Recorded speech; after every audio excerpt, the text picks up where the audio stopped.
अच्छा जी, लिस्ट से जो है वो हम लोग कंटिन्यू करते हैं। मेरी स्क्रीन नज़र आ रही है आप सबको? Yes sir. Thank you. अच्छा, लिस्ट का मेन आपको मकसद समझ आ गया कि लिस्ट हम लोग इसलिए यूज़ करते हैं कि वैल्यूज़ को स्टोर करवाना है और उसे एक्सेस करना है। एरे अगर हम लोग यूज़ करते हैं वैल्यूज़ को स्टोर कराने के लिए, तो एरे की लिमिटेशन ये है कि हमारे पास वो फुल हो जाती है।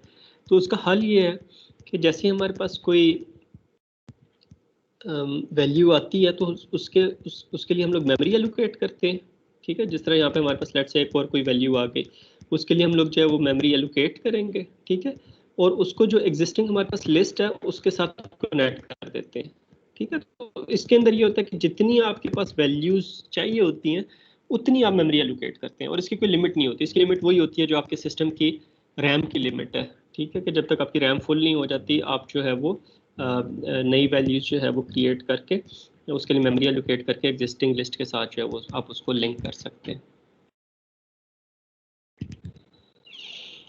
अच्छा, लिस्ट जो है वो हमारे पास दो किस्म की हमारे पास होती हैं। एक हमारे पास जो है वो सॉर्टेड लिस्ट होती हैं, एक हमारे पास जो है वो अनसॉर्टेड लिस्ट होती हैं। और इन दोनों के अंदर फिर हम लोग दोनों वेरिएशंस देखेंगे कि अगर सॉर्टेड अनसॉर्टेड को हम लोगों ने एरे से इम्प्लीमेंट करना है वो कैसे करेंगे, लिंक स्ट्रक्चर से करना है वो कैसे करेंगे, और फिर सॉर्टेड को अगर हम लोगों ने एरे के थ्रू इम्प्लीमेंट करना है वो कैसे करेंगे, लिंक स्ट्रक्चर के थ्रू इम्प्लीमेंट करना है वो कैसे करेंगे। तो सॉर्टेड के अंदर सिर्फ ये होगा कि हमारे पास वैल्यूज जो है वो असेंडिंग या डिसेंडिंग ऑर्डर के अंदर सॉर्टेड होंगी, और उसके ऊपर हम लोग जो है वो उसके थ्रू वैल्यूज को एक्सेस कर रहे होंगे। प्रैक्टिकल लाइफ में लिस्ट हमारे पास यूज़ होती हैं, काफ़ी ज़्यादा यूज़ होती हैं। जिस तरह आपने कोई भी वैल्यूज़ है उन्हें प्रोसेस करना है, तो इंस्टेड ऑफ कि आप उन्हें एरे में स्टोर करवाएं, अगर आप एरे में स्टोर करवाएंगे तो आपको खुद उसके अंदर सर्च का, डिलीट के ऑपरेशन आपको खुद इंप्लीमेंट करने पड़ेंगे। लेकिन अगर आपके पास लिस्ट की एक एब्स्ट्रैक्ट डाटा टाइप है तो आप वो वैल्यूज़ को स्टोर करवा के उसके ऊपर आप सर्च के ऑपरेशन कर सकते हैं, इंसर्ट डिलीट के। तो आप देखेंगे कि जो आपकी एक असाइनमेंट भी होगी जिसके अंदर आपने जो है वो एक मैनेजमेंट सिस्टम जो है वो एक बनाना होगा, इंफॉर्मेशन मैनेजमेंट सिस्टम बनाना होगा, जिसके अंदर आप रिकॉर्ड्स को जो है वो आप स्टोर करेंगे, रिट्रीव करेंगे, अपडेट करेंगे, इस तरह के ऑपरेशंस परफॉर्म करेंगे। और उसके लिए आप जो एब्स्ट्रैक्ट डेटा टाइप यूज़ करेंगे वो आपके पास लिस्ट होगी। तो एक बेसिक इन्फॉर्मेशन सिस्टम जो है वो आप इम्प्लीमेंट करेंगे। अच्छा, लिस्ट के बाद फिर आगे जो हमारे पास एडिटीज़ होंगी, तकरीबन आप कह लो 1 से 2 महीने में उन्हें कवर करने में लगेगा। उसके अंदर हम लोग जो प्रॉब्लम सॉल्विंग का मैकेनिज्म यूज़ करेंगे वो हम लोग रिकरियन यूज़ करेंगे। रिकरियन अंडर सर्टन, वैसे तो रिकरियन को हमें अवॉइड करना चाहिए अगर सर्टन कंडीशंस मीट नहीं होती। उन कंडीशंस पे हम लोग जो है वो जब इस टॉपिक को डिटेल में करेंगे तब हम लोग उस पर आएंगे। अभी बस आप इतना जहन में रखें कि रिकरियन हमारे पास क्या है कि कोई प्रॉब्लम हम लोगों ने सॉल्व करना है। जिस तरह कम्बिनेशंस हमारे पास है, अगर आपको याद हो, आपने कहीं पढ़ा होगा 4C3 ना, कि चार आपके पास ऑब्जेक्ट्स हैं, उसके अंदर से आपने तीन तीन के कम्बिनेशंस बनाने हैं। जिस तरह ABCD आपके पास 4 ऑब्जेक्ट्स हैं, उसके अंदर आपने कम्बिनेशंस बनाने हैं। ABC एक कम्बिनेशन हो सकता है, ABD एक कम्बिनेशन हो सकता है, ACD एक कम्बिनेशन हो सकता है, राइट। तो इस तरह आपके पास टोटल 4 कम्बिनेशंस हैं वो हो सकते हैं। तो कम्बिनेशंस को अगर आपने फाइंड करना है, या अगर आपके पास इस तरह फैक्टोरियल है, आपने 4 का फैक्टोरियल निकालना है, तो 4 का फैक्टोरियल क्या होगा, 4 मल्टीप्लाई बाय हमारे पास फैक्टोरियल ऑफ 3, राइट। तो फैक्टोरियल के अंदर उसे सॉल्व करने के लिए आप फैक्टोरियल को ही यूज़ कर रहे होते हैं। इसी तरह 3 फैक्टोरियल के लिए क्या होगा, 3 टाइम्स 2 फैक्टोरियल, 2 फैक्टोरियल के लिए क्या होगा, 2 टाइम्स 1 फैक्टोरियल, 1 फैक्टोरियल के लिए क्या होगा, 1 टाइम्स 0 फैक्टोरियल। 0 फैक्टोरियल आपको पता है कि उसका आंसर 1 होता है, तो वहाँ से आप वैल्यूज़ बैकवर्ड पुट करना शुरू करें तो आपके पास ओरिजिनल 4 फैक्टोरियल की वैल्यू जो वो निकल आएगी। तो ये एक फंक्शन अपने आप को कॉल कर रहा होता है, तो उसको हम लोग रिकरियन कहते हैं। उससे हम लोग देखेंगे रिकरियन जो मेनली हम लोग C++ के अंदर यूज़ करते हैं, या इस किस्म की जो हमारे पास लैंग्वेजेस हैं उसके अंदर यूज़ करते हैं, वो हम लोग ईज़ ऑफ प्रोग्रामिंग के लिए यूज़ करते हैं, नथिंग एल्स। उसका हमारे पास और कोई एडेड एडवांटेज नहीं है। हमेशा हमारे पास जो एक आइटरेटिव सोल्यूशन होता है वो हमारे पास बेहतर होता है एक रिकर्सिव सोल्यूशन से। लेकिन ये होता है कि आइटरेटिव सॉल्यूशंस को एट टाइम्स इंप्लीमेंट करना काफ़ी कॉम्प्लेक्स हो जाता है, ख़ास तौर पे जो हमारे पास नॉन लीनियर डाटा स्ट्रक्चर्स हैं उनके लिए। तो नॉन लीनियर डाटा स्ट्रक्चर्स पे जाने से पहले हम लोग रिकरियन को देख लेंगे, और फिर रिकरियन को यूज़ करेंगे नॉन लीनियर डाटा स्ट्रक्चर्स को इम्प्लीमेंट करने के लिए। तो पहला जो हम लोग नॉन लीनियर डाटा स्ट्रक्चर पढ़ेंगे वो हमारे पास एक बाइनरी सर्च ट्री है। एक बाइनरी सर्च ट्री के अंदर क्या होता है, ये भी हमारे पास एक जनरल पर्पस है। देखिए इससे पहले बाइनरी सर्च ट्री से पहले जो हम लोगों ने 3 एब्स्ट्रैक्ट डाटा टाइप्स देखी हैं, जो हमारे पास क्यू है, जो हमारे पास स्टैक है और जो हमारे पास लिस्ट है, वो तीनों के तीनों लीनियर है। ठीक है, उसके अंदर से क्यू और स्टैक स्पेशल पर्पस है और जो लिस्ट है वो जनरल पर्पस है, लेकिन वो तीनों के तीनों लीनियर है। जो बाइनरी सर्च ट्री है ये हमारे पास एक नॉन लीनियर डाटा स्ट्रक्चर है। इसमें भी आते हैं कि क्यों ये नॉन लीनियर डाटा स्ट्रक्चर है, और ये जो है वो हमारे पास एक जनरल पर्पस डाटा स्ट्रक्चर है। दैट मीन्स कि हम लोग इसके अंदर जो वैल्यू स्टोर कर इसे यूज़ किस लिए करेंगे, वैल्यूज़ को स्टोर करवाने के लिए, उन्हें एक्सेस करने के लिए।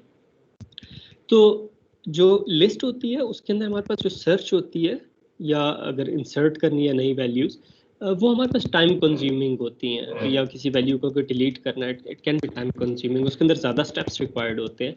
तो नंबर ऑफ स्टेप्स को हम लोग रिड्यूस कर सकते हैं इस तरीके से कि अगर हम लोग डाटा को एक ट्री की फॉर्म में स्टोर करवाएं। ट्री की फॉर्म में हम लोग कैसे स्टोर करवाते हैं, एक हम लोग सिंपल सा रूल रखते हैं कि एक वैल्यू के लेफ्ट साइड पे जितनी भी वैल्यूज होंगी वो उससे छोटी होंगी। जिस तरह अगर आप एक इस ट्री को देखें तो ये हमारे पास एक रूट नोड है जहाँ से ट्री शुरू होता है हमारे पास, और उसके लेफ्ट साइड पे देखें ए बी सी डी चारों वैल्यूज इससे छोटी हैं। इसी तरह ई के राइट साइड पे जितनी भी वैल्यूज हैं वो इससे बड़ी हैं। And this property holds true for every node. आप एच को देखें, एच से छोटी वैल्यूज उसके लेफ्ट साइड पे होंगी, उससे बड़ी वैल्यूज उसके राइट साइड पे हैं। आप ए को देख लें, आई को देख लें, pick any node and you would see के उससे छोटी वैल्यूज उसके लेफ्ट साइड पे, बड़ी वैल्यूज उसके राइट साइड पे। तो ये तो हमें बाइनरी सर्च ट्री का पता लग गया कि इसका स्ट्रक्चर किस किस्म का होता है। इसका फ़ायदा क्या होगा आपके ख्याल में? वैल्यूज़ को लेफ्ट साइड पे स्टोर करना, छोटी वैल्यूज़ को लेफ्ट साइड पे स्टोर कराने से और बड़ी वैल्यूज़ को राइट साइड पे स्टोर कराने से हमें फ़ायदा क्या होगा? What do you think?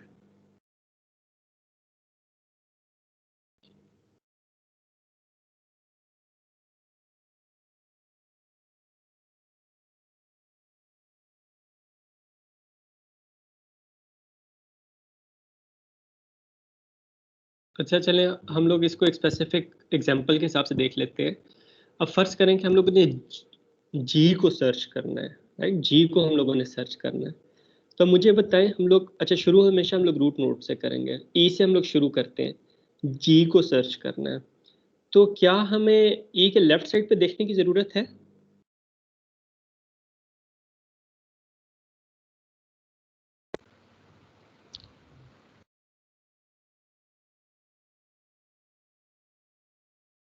हम लोग ये कह रहे हैं कि एक नोड से सारी छोटी वैल्यूज उसके लेफ्ट साइड पे होंगी और सारी बड़ी वैल्यूज उसके राइट साइड पे होंगी। तो जी को जब सर्च करना है तो क्या हमें ई के लेफ्ट साइड पे जो वैल्यूज हैं उन्हें देखने की ज़रूरत है? No sir. क्यों?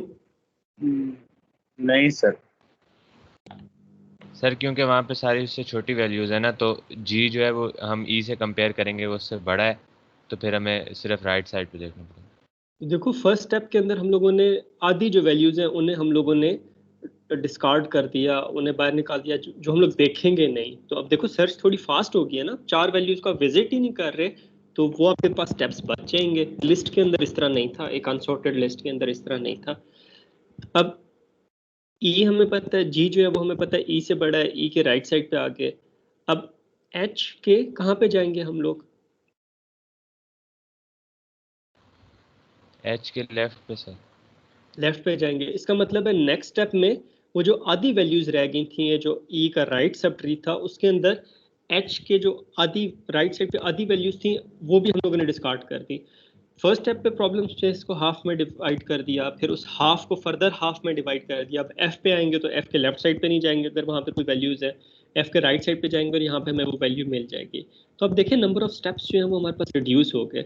मतलब इन सारी वैल्यूज में से जस्ट हम लोगों ने एक ई, एच, एफ और जी, सिर्फ मतलब 4 स्टेप्स के अंदर हम लोग जो है वो अपनी रिक्वायर्ड डेस्टिनेशन तक जो है वो पहुंच गए। ठीक है, अगर यही डाटा हमारे पास एक लिस्ट के अंदर स्टोर होता तो हमें ज़्यादा स्टेप रिक्वायर्ड होते, शायद 8-10 स्टेप्स जो हैं वो रिक्वायर्ड होते हैं डिपेंडिंग अपॉन वैल्यूज हम लोग वैल्यू क्या सर्च करें। लेकिन इसके अंदर कम स्टेप्स के अंदर हमारे पास वैल्यू जो है वो मिल गई। तो अब आप देखें इससे जो है वो सर्चिंग हमारे पास एफिशिएंट हो गई है। और हम लोग देखेंगे इंसर्शन भी इससे एफिशिएंट हो जाती है, इससे हमारे पास डिलीशन भी जो है एफिशिएंट हो जाती है।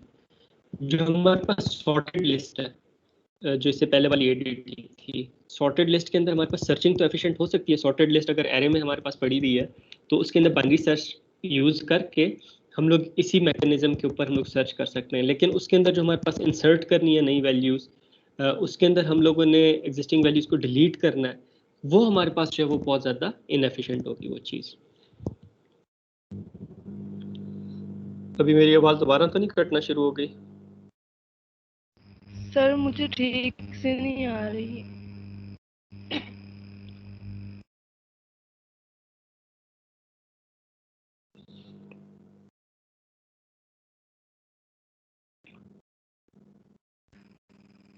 सर ये ट्री का एक बार फिर बता दें।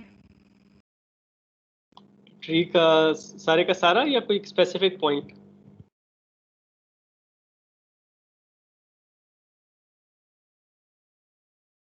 अच्छा, जो ट्री हमारे पास होता है वो हमारे पास एक general purpose abstract data type है जो डाटा स्टोर करने के लिए हम लोग यूज़ करते हैं।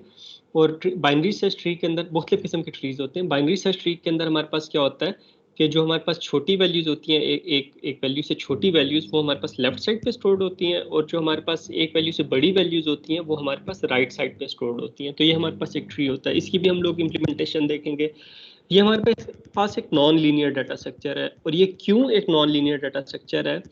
क्योंकि आप किसी भी एक नोड से अगर आप शुरू करो तो आपके पास 3 पॉसिबिलिटीज होती हैं। जिस तरह अगर आप बी को देखो, बी या डी या जी, तो देखिए इससे आगे कोई पाथ नहीं है। तो ये भी हो सकता है कि एक नोड से आगे कोई पाथ ना हो। अगर आप ए को देखें, एफ को देखें, आई को देखें, तो अब देखें इन नोड्स के अंदर हमारे पास हर नोड से आगे एक पाथ एग्जिस्ट कर रहा है। तो इट इज़ पॉसिबल कि एक नोड से आगे एक पाथ हो। और ये अगर हम लोग ई को देखें, सी को देखें, एच को देखें, तो अब देखो इन तीनों नोड्स के अंदर हमारे पास आगे 2 पाथ्स एग्जिस्ट कर रहे हैं। ई से हम लोग सी पे भी जा सकते हैं और ई से हम लोग एच पे भी जा सकते हैं। तो मल्टीपल पाथ्स एग्जिस्ट करते हैं। तो जब आपके पास एक नोड से आगे जाने के लिए मल्टीपल पाथ्स एग्जिस्ट करते हो, मल्टीपल चॉइसेस हो, तो वो हमारे पास एक नॉन लीनियर डाटा स्ट्रक्चर होगा। ठीक है, तो जो बाइनरी सर्च ट्री है, it is a non linear data structure. और इसके अंदर हम लोग इसको देखेंगे कि अगर इसके फंक्शंस को अगर हम लोग रिकर्जन के थ्रू इम्प्लीमेंट करें तो बहुत सिंपल हो जाता है। आइटरेटिव सोल्यूशन भी हम लोग कर सकते हैं, मतलब फॉर लूप, वाइल लूप के साथ, लेकिन वो थोड़ा सा हमारे पास जो है वो कॉम्प्लेक्स हो जाता है। अच्छा जी, बाइनरी सर्च ट्री के बाद जो नेक्स्ट हम लोग ट्रीज पढ़ेंगे वो हमारे पास एक स्पेसिफिक टाइप के ट्रीज हैं जिन्हें हम लोग हीप कहते हैं। देखने में आपको ये भी एक बाइनरी सर्च ट्री लग रहा होगा। ये एक बाइनरी ट्री तो है लेकिन ये एक बाइनरी सर्च ट्री नहीं है। क्योंकि अगर आप देखें तो बाइनरी सर्च ट्री में हमने कहा था कि हर नोड से जो बड़ी वैल्यू है वो उसके राइट साइड पे होगी, जो छोटी वैल्यू है वो उसके लेफ्ट साइड पे होगी। तो जो हमारे पास ये वाला जो डाटा स्ट्रक्चर जिसे हम लोग हीप कहते हैं, हीप जो होता है उसके अंदर क्या होता है कि लेफ्ट और राइट का चक्कर नहीं होता। बस ये होता है कि एक नोड से छोटी वैल्यूज जो हैं वो उससे नीचे होंगी, उसके चिल्ड्रन में होंगी। जिस तरह ये अगर आप देखें कि आई से नीचे सारी उससे छोटी वैल्यूज हैं। लेफ्ट और राइट मैटर नहीं करता।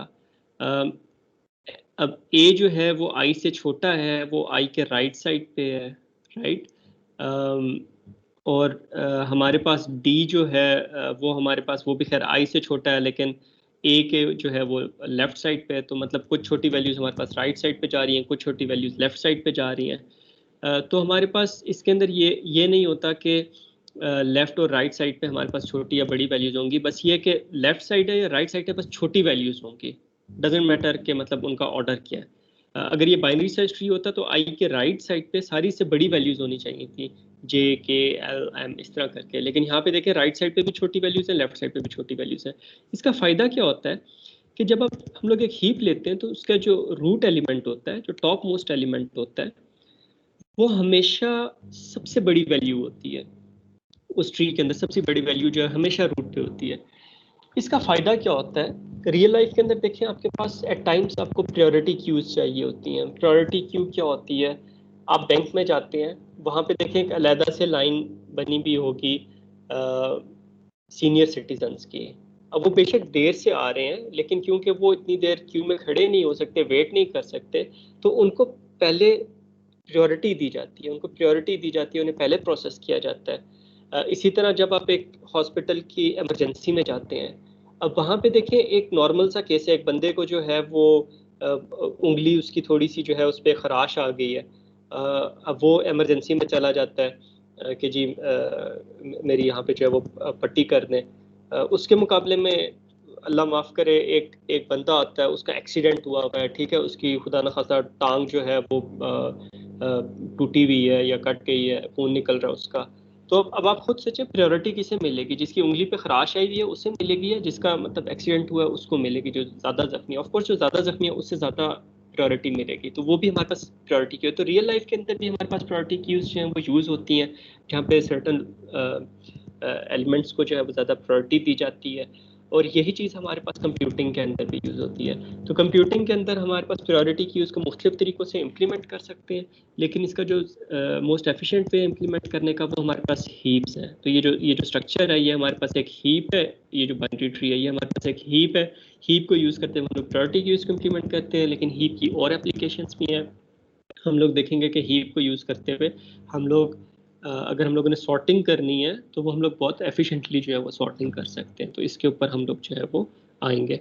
बस अभी आपने अपने जहन में रखना है हीप क्या है, कि लार्जेस्ट वैल्यू जो है वो रूट पे होती है, या हर एक नोड से छोटी वैल्यूज़ उसके चिल्ड्रन में होती हैं, और बड़ी वैल्यूज़ जो हैं वो उसके पेरेंट्स में, या रूट नोड जो होती है वो सबसे बड़ी वैल्यू होती है। अच्छा, जो हीप है ये मुझे बताएं, ये जनरल पर्पज़ है या स्पेशल पर्पज़ है?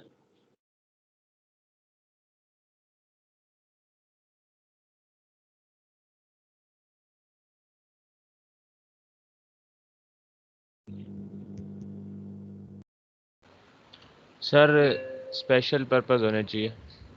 क्यों? सर कोई ना कोई ऑर्डर फॉलो हो रहा है ना, हमें सबसे पहले आई पे जाना पड़ेगा अगर हमने बी पे जाना है, तो डायरेक्ट बी पे जाना पॉसिबल नहीं। ओके, जो हमारे पास बाइनरी सर्च ट्री है वो स्पेशल पर्पज़ है, जनरल पर्पज़ है?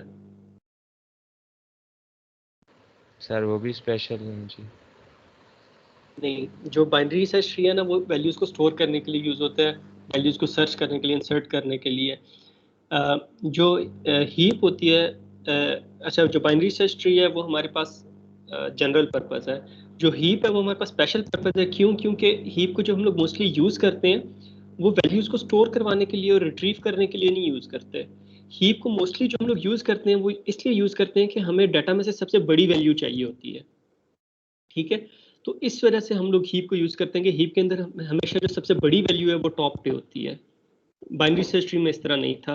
टॉप पे दरमियान वाली कोई वैल्यू होगी, सबसे छोटी वैल्यू भी हो सकती है, सबसे बड़ी वैल्यू भी हो सकती है। लेकिन जो हीप है उसके अंदर हमारे पास जो है वो हमेशा टॉप पे जो है वो सबसे बड़ी वैल्यू होगी, और इससे हम लोग उस तरह की प्रॉब्लम सॉल्व करेंगे जिसके अंदर हमें हर स्टेप के ऊपर जो सबसे बड़ी वैल्यू है पूरे डाटा सेट के अंदर, जो सबसे बड़ी वैल्यू है वो हम लोगों ने एक्सेस करनी हो, तो उस सूरत में हम लोग जो है वो हीप्स को जो है वो यूज़ करेंगे। तो this is a special purpose data type. ये बताएं, ये लीनियर है या नॉन लीनियर है? सारे कोशिश किया करें, आंसर दिया करें, बेशक गलत हो कोई बात नहीं। लीनियर। क्यों? सर हम वन बाय वन करें ना, पहले सबसे टॉप पे बड़ी वैल्यू है, फिर उसके बाद छोटी आती है, फिर उनसे और छोटी कोई? एल है, फिर एच है, एच के बाद डी है, जी है। कोई और आंसर करना पसंद करे? नॉन लीनियर होगी ना सर, इसमें पाथ दो डिफरेंट हो रहे हैं, मतलब कि आई है तो दो पाथ हो रहे हैं, और एच है उधर भी दो पाथ हो रहे हैं, तो इधर नॉन लीनियर। अगर लीनियर होता ना तो फिर क्या होता कि आई से आगे एक ही पाथ होता, फिर हम लोग कहते हैं वो लीनियर है। जिस तरह आई से आगे सिर्फ एच होता है, एच से आगे सिर्फ डी होता, तो वो हम लोग कहते हैं वो लीनियर है। लेकिन देखें, आई पे हमारे पास दो डायरेक्शंस हैं, एच वाली साइड पे भी जा सकते हैं, एफ वाली साइड पे भी जा सकते हैं। इसी तरह एच पे दो डायरेक्शंस है, डी वाली साइड पे भी जा सकते हैं, जी वाली साइड पे भी जा सकते हैं। तो जब हमारे पास हर नोड से नेक्स्ट नोड पे जाने के लिए, हर वैल्यू से नेक्स्ट वैल्यू पे जाने के लिए मल्टीपल ऑप्शंस हो, तो फिर हमारे पास जो है उस डाटा स्ट्रक्चर को जो है वो हम लोग नॉन लीनियर कहेंगे। तो ये हीप जो है ये हमारे पास स्पेशल पर्पस नॉन लीनियर है।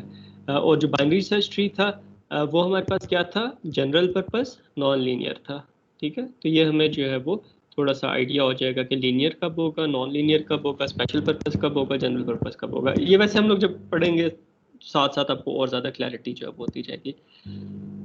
अच्छा, अक्सर हम लोगों ने क्या करना होता है कि कंप्यूटिंग की जो प्रॉब्लम सॉल्व कर रहे होते हैं तो हम लोगों ने एफिशिएंट सर्चिंग करनी होती है, एफिशिएंट इंसर्शंस डिलीशंस करने होते हैं। तो जो अल्टीमेट हमारे पास एफिशिएंसी मिलती है वो हमें हैशिंग से मिलती है। हैशिंग से ज़्यादा हम लोग बेहतर सर्च नहीं कर सकते। हैशिंग के अंदर हम लोग करते क्या है कि बजाय ये कि हम लोग वैल्यूज़ को एक ट्री में स्टोर करवाएं या हम लोग एक लिस्ट में स्टोर करवाएं, हम लोग वैल्यूज़ को क्या करते हैं कि आप ये समझ लें कि इसके मुख्तलिफ तरीके हो सकते हैं हैशिंग को इम्प्लीमेंट करने के।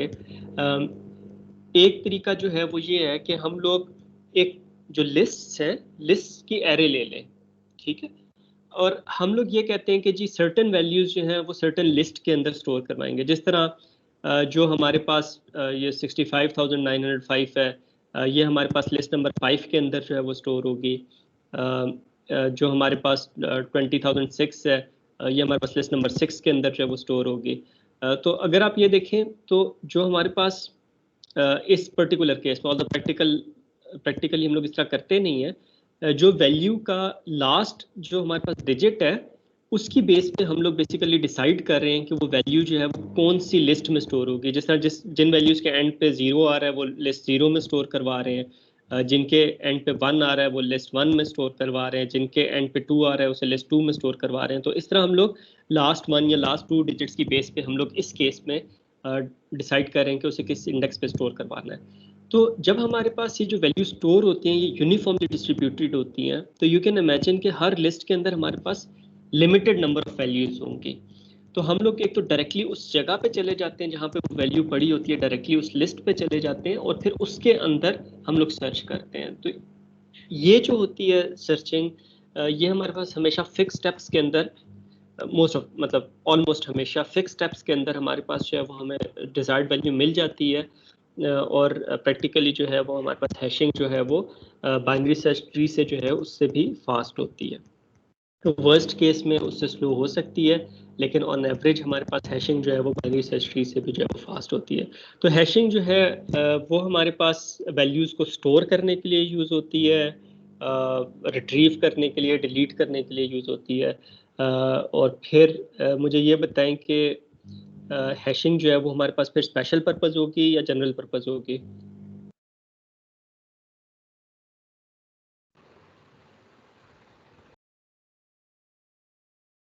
जहाँ पे भी हम लोग ये कहते हैं ना कि उसके अंदर एक कोई स्पेसिफिक तरीका नहीं है वैल्यूज को रिट्रीव करने का। देखें जैसा स्टैक में स्पेसिफिक तरीका था ना कि टॉप मोस्ट वैल्यू रिट्रीव करते हैं, क्यू के अंदर स्पेसिफिक तरीका था कि फ्रंट पे जो वैल्यू है वो रिट्रीव करते हैं, हीप के अंदर स्पेसिफिक एक तरीका था कि जो टॉप मोस्ट वैल्यू होती है वो हमेशा सबसे बड़ी होती है और सबसे बड़ी वैल्यू को हम लोग रिट्रीव कर रहे होते हैं। तो वो हमारे पास स्पेशल पर्पस होगी। उसके अलावा जो जनरल है जिसके अंदर बस डाटा स्टोर करना है, रिट्रीव करना है, वो हमारे पास जनरल पर्पस होंगी।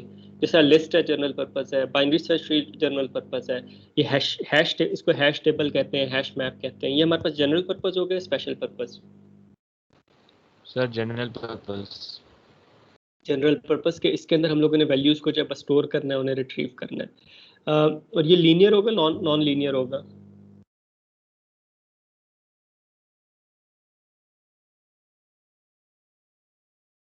लीनियर होगा सर।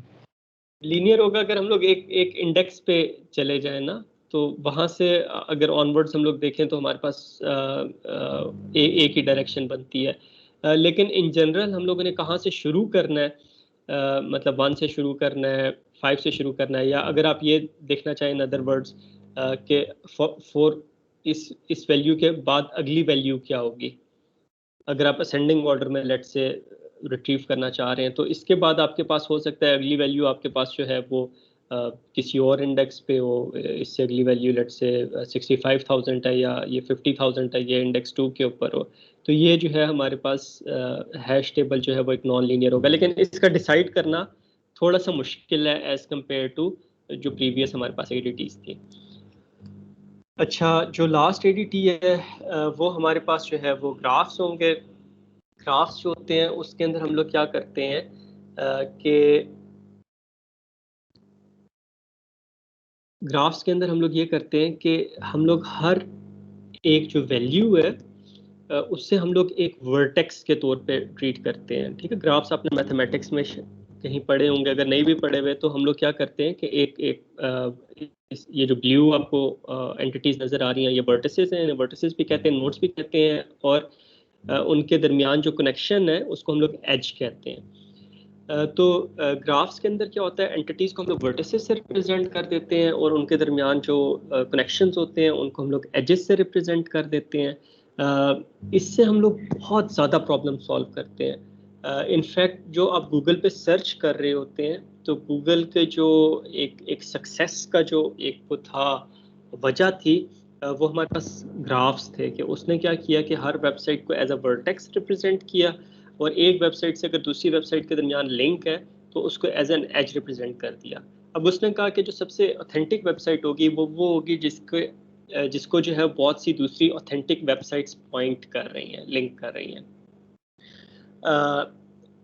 इस चीज़ को यूज़ करते हुए उन्होंने सर्च के जो रिजल्ट्स हैं उनको बहुत ज़्यादा इम्प्रूव किया और पूरी की पूरी सर्च मार्केट को जो है वो उन्होंने लॉन्च होते साथ ही जो है उसकी मेजॉरिटी को जो है वो उन्होंने कैप्चर कर लिया। यहाँ पे जो आपको ग्राफ नज़र आ रहा है ये यूनाइटेड स्टेट्स के डिफरेंट हमारे पास जो है वो सिटीज़ हैं, उन सिटीज़ के दरमियान जो हमारे पास डिस्टेंस है वो हमारे पास ये एज के ऊपर आपको लिखा हुआ नज़र आ रहा है। जैसा ह्यूस्टन से एटलांटा का डिस्टेंस 800 किलोमीटर्स है या 800 माइल्स है, और जो कनेक्शन है वो इस चीज़ को रिप्रेजेंट कर रहा है कि एक सिटी से दूसरी सिटी तक हमारे पास डायरेक्ट फ़्लाइट जा रही है। जिस तरह ह्यूस्टन से एटलांटा डायरेक्ट फ़्लाइट जा रही है तो हम लोगों ने इसे एक एच से रिप्रेजेंट कर दिया, लेकिन ऑस्टिन से एटलांटा डायरेक्ट फ़्लाइट नहीं जा रही। ऑस्टिन से जो है वो हमारे पास ह्यूस्टन और ह्यूस्टन से फिर एटलांटा तक हमारे पास फ़्लाइट जा रही है। तो इस तरह रिप्रेजेंट करने से हम लोग प्रॉब्लम्स कैसे सॉल्व कर सकते हैं? हम लोग ये देख सकते हैं कि क्या हम लोग ऑस्टिन से एटलांटा तक पहुँच सकते हैं या नहीं पहुँच सकते। तो इसको हम लोग कहते हैं सर्च, कि एक नोड से दूसरी नोड तक पहुंच सकते हैं या नहीं पहुंच सकते। इसको हम लोग सर्च कहते हैं, ग्राफ सर्च। इसके हम लोग मुख्तलिफ एल्गोरिथम्स देखेंगे। दूसरी हमारे पास ये चीज़ है कि ऑस्टिन से एटलांटा तक हमारे पास अगर मल्टीपल पाथ्स एग्जिस्ट करते हैं, जिस तरह ऑस्टिन से ह्यूस्टन, ह्यूस्टन से एटलांटा तक अगर हम लोग जाएँ तो ये हमारे पास जो डिस्टेंस है वो 960 माइल्स का बनता है। ठीक है, 160 + 800। अगर हम लोग ऑस्टिन से डैलस जाएं, डैलस से हम लोग डेनवर जाएं, डेनवर से अटलांटा जाएं, तो यू सी हमारे पास बहुत लंबा पाथ बन जाता है as compare to Austin, Houston और अटलांटा। और इसी तरह अगर हम लोग ऑस्टिन से जो है वो और कोई पाथ बन रहा है, ओके, उसके अंदर फिर ओके ऑस्टिन से डैलस जाएं, डैलस से शिकागो, शिकागो से डेनवर, डेनवर से हम लोग अटलांटा, अटलांटा से ओके अटलांटा पहुंच गए, तो हमारे पास जो है ये एक और लंबा पाथ जो है वो हमारे पास बन रहा है। तो इसमें से कौन सा पाथ जो है वो शॉर्टेस्ट होगा? तो ये हमारे पास शॉर्टेस्ट पाथ की प्रॉब्लम होती है। जो आपके पास गूगल मैप्स है उसमें एक्चुअली हर सिटी को, हर लोकेशन को एज अ वर्टेक्स रिप्रेजेंट किया हुआ है। ठीक है, और उसने डिस्टेंस देखा हुआ है कि एक जगह से दूसरी जगह तक का डिस्टेंस कितना, टाइम कितना लगता है। और फिर जब आप गूगल मैप्स के ऊपर कहते हैं मैंने एक जगह से दूसरी जगह तक जाना है, तो एक्चुअली वो ग्राफ के अंदर, ग्राफ को यूज़ करते हुए वो ये देख रहा होता है कि बेस्ट पाथ आपके लिए जो है वो कौन सा बनेगा। तो वहाँ पे भी हमारे पास ग्राफ्स यूज़ हो रहे होते हैं। इसके अलावा बहुत ज़्यादा एप्लीकेशंस है ग्राफ्स की। जिस तरह हमारे पास सोशल नेटवर्क एनालिसिस की एक फील्ड है, रिसेंटली उसे नेटवर्क साइंस भी कहते हैं। उसके अंदर जितनी भी हमारे पास स्टडीज़ होती हैं, जितनी भी हम लोग प्रॉब्लम्स डिस्कस कर रहे होते हैं, वो इस चीज़ के ऊपर कर रहे होते हैं कि हमारे पास एक ग्राफ है और उसको यूज़ करते हुए हम लोगों ने एक पर्टिकुलर प्रॉब्लम को जो है वो सॉल्व करना है। इसके बाद हम लोग जो है वो कुछ सॉर्टिंग एल्गोरिथम्स को हम लोग कोर्स के शुरू में देखेंगे, कुछ को हम लोग बाद में देखेंगे। कोर्स को सॉर्टिंग के अंदर भी हमारे पास मुख्तलिफ तरीक़ों से अगर इम्प्लीमेंट करें तो एक सॉर्टिंग मैकेनिज्म दूसरे से ज़्यादा जो है वो हमारे पास एफिशिएंट हो सकता है। अच्छा, कोर्स लॉजिस्टिक्स के ऊपर अगर हम लोग आएँ तो इसके अंदर आपके पास ये होगा कि हर क्लास के अंदर मैं आप लोगों से जो है वो क्वेश्चंस पूछूंगा।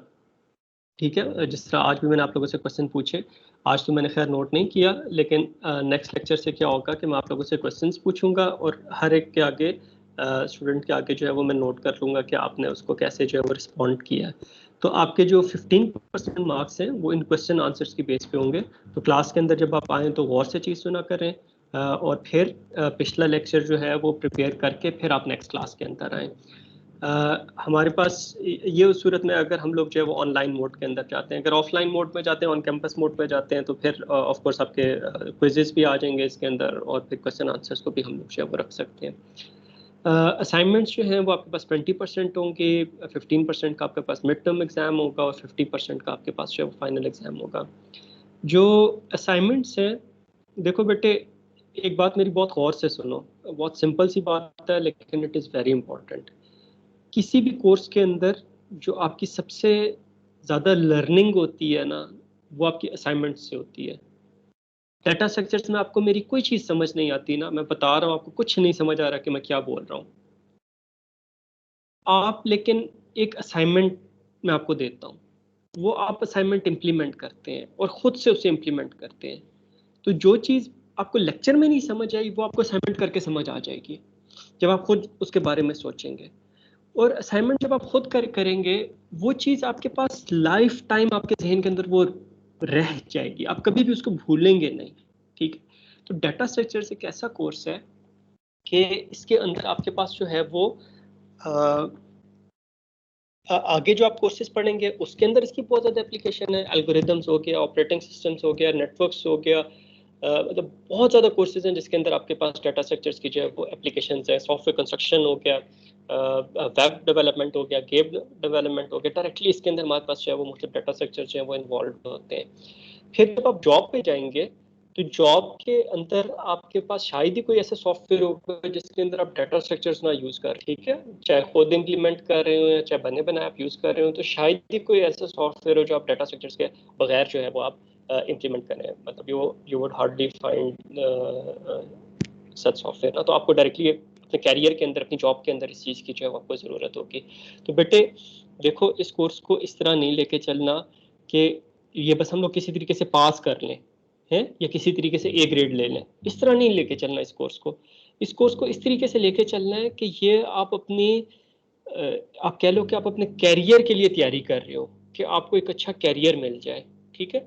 और इस कोर्स के अंदर जो सबसे ज़्यादा आपकी लर्निंग होगी वो आपकी असाइनमेंट्स पे होगी और उसकी लर्निंग के ऊपर कोई कॉम्प्रोमाइज़ नहीं है। होगा ये कि आप असाइनमेंट में आपको दूंगा और आप उसको जो है वो करके मुझे जमा कराएंगे, ठीक है। जो असाइनमेंट आपको मिलेगी उसके अंदर लेट्स से अगर उसके 5 पार्ट्स हैं, आपने हर पार्ट के अंदर अपनी पूरी कोशिश की कि उसे आप सही तरीके से कर लें, आपने एफर्ट्स की, लेकिन वो आपसे नहीं हुई, कंप्लीट नहीं हो सकी, आपने अपनी तरफ से कंप्लीट की लेकिन उसके अंदर एरर्स इतने ज़्यादा हो गए कि वो चीज़ कंपाइल ही नहीं हो रही, कंपाइल हो रही है लेकिन उसके आंसर्स नहीं ठीक आ रहे, काम सही नहीं कर रही। आपने बस अपनी जेन्युइन एफर्ट्स तो की है ना, तो उन जेन्युइन एफर्ट्स के आपको एटलीस्ट 50% मार्क्स मिलेंगे। दैट मीन्स अगर 100 नंबर की असाइनमेंट है तो आपको 50 नंबर जो है वो लाजमन मिलेंगे, डिपेंडिंग, मतलब ये है कि ये नहीं कि आपके पास 5 पार्ट्स हैं तो आप उसके अंदर एक ही पार्ट जो है वो थोड़ा सा जमा करके मुझे जमा करवा दें और एक्सपेक्ट करें आपको 50 नंबर मिलेंगे, इस तरह नहीं। लेकिन हर पार्ट के अंदर आपने जो है वो कोशिश की है तो आपको एटलीस्ट 50% मार्क्स मिलेंगे, गारंटीड, ठीक है, वो आपको लाजमन मिलेंगे। और वो इस तरह से कि आपको मोटिवेट करने के लिए कि यार चलो नहीं भी हो रही तो कुछ ना कुछ नंबर तो मिलेंगे ना, 50% मार्क्स तो मिलेंगे। अगर नहीं कुछ समझ आ रहा, हम लोग अपनी कोशिश कर रहे हैं तो कम से कम कोर्स तो हमारा पास हो जाएगा। लेकिन अगर जो है वो हम में से कोई चीट करता है, चाहे इंटरनेट से देखता है, चाहे आइडिया अपने दोस्त से ले लेता है, कोड अपने दोस्त से ले लेता है, सोल्यूशन इकट्ठा बैठ के रजिस्टर पे बना लेते हैं और बाद में हर कोई अपना अपना इम्प्लीमेंट कर लेता है, किसी भी तरीके से आपके पास जो है वो आप हेल्प ले लेते हैं।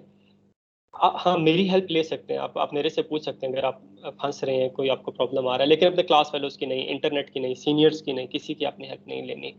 अगर आप हेल्प लेते हैं और वो बेशक 1000 लाइनें थी, उसमें से एक लाइन में आपने हेल्प ली, बाकी 999 लाइनें आपने खुद लिखी हैं और वो एक लाइन में देख लेता हूँ कि आपने उसके अंदर हेल्प ली हुई है कहीं से, तो आपकी पूरी की पूरी असाइनमेंट जो है ना वो एज प्लेजराइज्ड मार्क हो जाएगी, सिर्फ वो पार्ट नहीं, पूरी की पूरी असाइनमेंट। और उसके आपको -50% मार्क्स मिलेंगे। दैट मीन्स के 100 नंबर की असाइनमेंट है तो उसके अंदर से आपको -50 मार्क्स मिलेंगे, ठीक है। don't consider me as a ruthless person या as a merciless person के मुझे कोई बहुत ज़्यादा शौक है आप लोगों पे नंबर काटने का, नहीं, इस तरह नहीं है। देखो मैं ये कह रहा हूँ ना कि आपको 50% मार्क्स मिलेंगे जेन्युइन एफर्ट्स पे, और आपकी जो लर्निंग है वो आपकी असाइनमेंट से होती है। लेकिन अब आप मुझे बताओ कि अगर इसके बावजूद अगर कोई कॉपी करता है तो वो ना सिर्फ अपना नुकसान कर रहा होता है, बल्कि अगर आप किसी को कॉपी करवा रहे हैं तो आप अपने दोस्त का भी नुकसान कर रहे हैं। जो कॉपी कर रहा है वो तो इस तरीके से नुकसान कर रहा है ना अपना, कि उसने कॉपी कर लिया, उसे समझ ही नहीं आई। जो कॉपी करवा रहा है वो कैसे नुकसान कर रहा है? वो शायद अपना नुकसान नहीं कर रहा होगा, लेकिन वो जिसको कॉपी करवा रहा है उसका वो नुकसान कर रहा है, उसकी वो लर्निंग नहीं होने दे रहा। ठीक, मार्केट में जाएगा, जिस बंदे ने काम किया उसे तो जॉब मिल जाएगी, लेकिन जिस बंदे ने खुद काम नहीं किया वो उसे जॉब ही नहीं देगी, मार्केट एब्जॉर्ब भी नहीं करेगी। ठीक है, तो वहां पे आप जाके क्या करेंगे, किसकी हेल्प लेंगे? वहां पे दोस्त तो आके आपकी जॉब नहीं करेगा ना, आपको खुद अपना सारा काम करना पड़ेगा।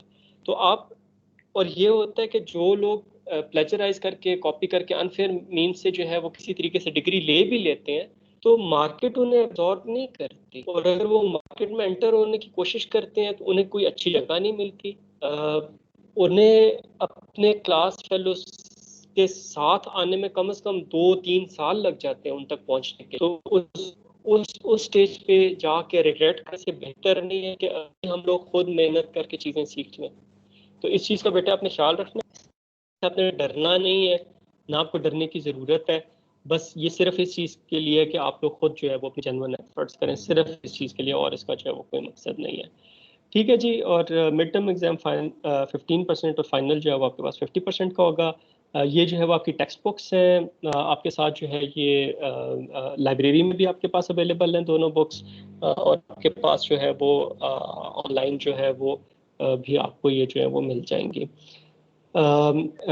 लास्ट में कुछ चीज़ें हैं कि आप लोगों ने जो डेवलपमेंट के लिए टूल यूज़ करना है, आईडी यूज़ करनी है, वो विजुअल स्टूडियो यूज़ करना है। अगर आपके पास कंप्यूटर जो है वो ठीक है, मतलब डुअल कोर है, 4 GB आपके पास रैम है, बहुत स्लो नहीं है, तो कोशिश करें विजुअल स्टूडियो का जो लेटेस्ट वर्जन है 2019 या अगर 2020 आ जाता है तो उसको जो है वो आप यूज़ करें। उसका आप यूनिवर्सिटी से जो है वो आप उसका प्रोफेशनल एडिशन भी ले सकते हैं, नहीं तो इंटरनेट से आपको उसका कम्युनिटी एडिशन मिल जाएगा, वो आप यूज़ करें। टर्बो सी, बॉरलैंड सी, जो डेव का एक होता है डेव C++, वो आपने कोई भी आईडी यूज़ नहीं करनी। ठीक है, विजुअल स्टूडियो जो है वो 2012, अगर आपका कंप्यूटर स्लो है, अगर कंप्यूटर ठीक है तो फिर आपने उसका लेटेस्ट वर्जन यूज़ करना है। इसका अब फ़ायदा ये है कि शुरू में आपको इंस्टॉल करने में, यूज़ होने में थोड़ा सा टाइम लग जाएगा आपको, लेकिन प्रैक्टिकल लाइफ में आपको टर्बो सी, बॉरलैंड सी, डेव C++ आपको कोई फ़ायदा नहीं देंगे। हाँ, विजुअल स्टूडियो का आपका फ़ायदा होगा। इंडस्ट्री के अंदर जो स्टैंडर्ड डेवलपमेंट होती है C++ के अंदर, उसके अंदर मोस्टली जो है वो विंडोज़ बेस्ड जो डेवलपमेंट होती है वो आपके पास विजुअल स्टूडियो में होती है, तो इसका यूज़ करने से ये कि इंटरफेस से आप फेमिलियराइज हो जाएंगे। जो आपके पास असाइनमेंट्स है उसके अंदर पहले दिन से काम करना शुरू करें। अगर आपके पास प्रॉब्लम्स आते हैं तो just come to me. Assignments आपने MS टीम्स पे जमा करानी है, और जो कोर्स मटेरियल है वो भी आपको MS टीम्स मिल जाएगा। जो स्लाइड्स के अंदर फिगर्स वगैरह ली हुई हैं वो आपके पास, आपकी जो टेक्स्ट बुक है उसमें से जो है वो ली हुई हैं, इसका ये रेफरेंस है। ठीक है जी, this was all for today from my side. आप लोगों के कोई चीज़ें हो आपके जहन में, कोई क्वेश्चंस हो, कोई कंसर्न्स हो, कोई फियर्स हो, यू कैन डिस्कस।